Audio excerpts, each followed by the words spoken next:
नमस्कार मंडळी, स्वाद रेसिपीमध्ये तुमचं स्वागत आहे। आज आपण बनवणार आहोत सुरणचे काप। सुरुवातीला आपण हाताला तेल लावून घेऊयात आणि सुरणाची वरची साल काढून त्याचे व्यवस्थित काप करून घेऊयात। यानंतर भांड्यामध्ये पाणी घेतलेलं आहे, त्यामध्ये मीठ आणि लिंबू पिळून घेतलेला आहे आणि यामध्ये आपण कापलेले सुरणाचे काप घालून 5 ते 10 मिनिटं शिजवून घेणार आहोत।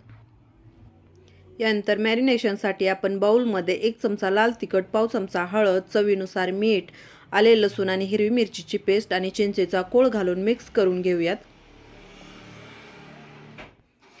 ही पेस्ट बाजूला ठेवूयात।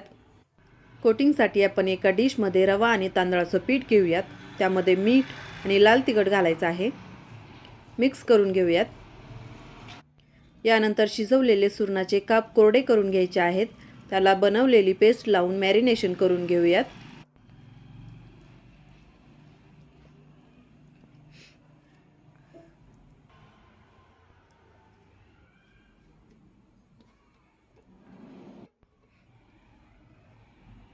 दुसऱ्या बाजूने पण पेस्ट लावून मॅरिनेशन करून घ्यायचं आहे।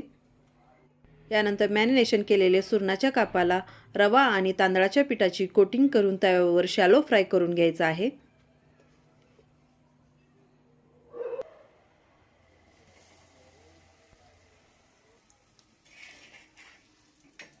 परतून घेऊया।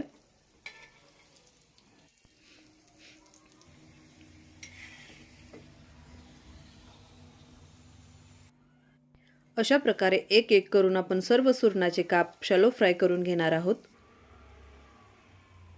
अशा प्रकारे बनवलेले सुरणाचे काप खूपच टेस्टी लागतात, त्याचमुळे ह्या रेसिपीला व्हेज फिश फ्राय असेही म्हणले जाते। तुम्ही अशा प्रकारे बनवलेले सुरणाचे काप एकदा तरी ट्राय करून बघा, त्यानंतर तुम्ही स्वतःच सुरणाचे काप सारखेच बनवत राहाल। तुम्हाला जर ही रेसिपी आवडली असेल तर चॅनलला सबस्क्राईब करा, व्हिडिओला लाईक आणि शेअर करा। धन्यवाद।